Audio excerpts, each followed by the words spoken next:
Este programa es patrocinado por Copa Airlines.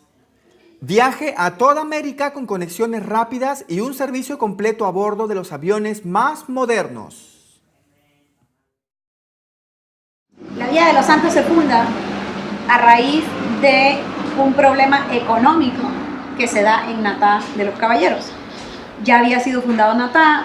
Natá fue fundado como todas las poblaciones españolas, o la gran mayoría de las poblaciones españolas, con intereses conquistadores, sino se funda como zona de frontera con la región de Veragua, que no había podido ser conquistada hasta ese momento y era territorio indígena, controlado por los indígenas y que vivía bajo la cultura indígena. O sea, Urraca. Sí, Urraca, exactamente. Y como eran grandes extensiones de producción y era tierra fértil, la producción de Natá, y por eso se le conoció como el granero de Panamá, iba a los puertos del Atlántico y del Pacífico para abastecer a los barcos que o regresaban a España o salían para Sudamérica.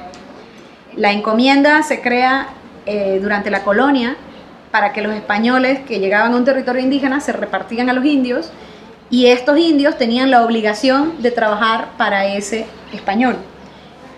Era una esclavitud. Entonces, cuando a los natariegos les dicen, señores, se va a acabar la encomienda, primero, obviamente, hay una enorme resistencia, como la hubo en todas partes cuando se abolieron la esclavitud, en todos los sitios donde se abolió. Como estos son procesos que ocurren simultáneamente, digamos que los más aguerridos se fueron a conquistar Veragua. Los menos, o los más pragmáticos, se fueron a poblar Azuero. Y ahí se da un sistema económico completamente diferente y se va poblando la región de Azuero. Y al cabo de algunos años, los santeños deciden fundar la villa.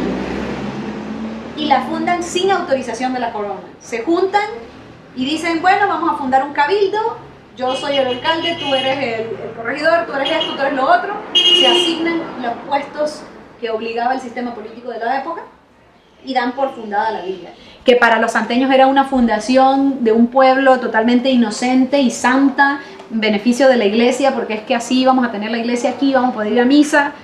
Entonces, la carta ejecutoria que dice, sí, definitivamente este es un pueblo español y se crea aquí en la Villa de los Santos, tiene fecha del 10 de noviembre de 1573.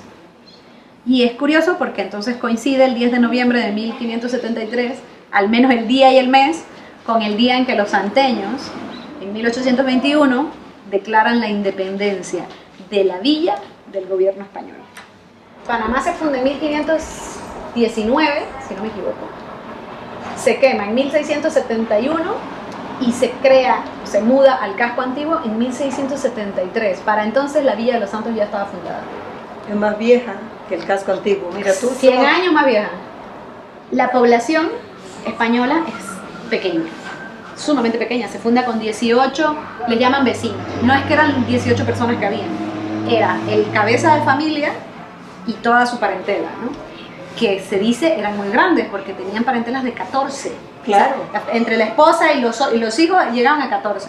Entonces eran 18 estos ciudadanos, ¿no? Y en los tiempos de bonanza de las minas de oro de Veraguas, empieza a venir españoles desertores, escapados de los ejércitos. O sea, los reclutaban y dice que muchos de ellos se unían al ejército con toda la mala intención de desertar en Panamá. Entonces, y en los pueblos, que había muy poca población y que se necesitaba gente trabajadora porque había muy escasa población, los acogían.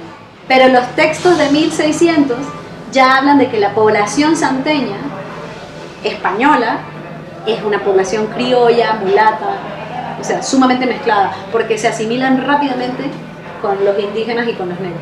O sea, no había un gran problema racial aquí, porque los indígenas, en lugar de arar su propia tierra y producir su propia tierra, prefieren ir a trabajar de jornaleros. Y entonces se van de jornaleros y se quedan en las haciendas. Y se quedan en las haciendas y se mezclan. Y la población indígena desaparece asimilada. Y me imagino que no eran demasiado estrictos con el tema de tener una sola mujer, porque hasta hoy en la villa la gente tiene 2 mujeres. 2 y más. 2 y más. 2 y más. La falta de exclusividad conyugal es en ambos sentidos.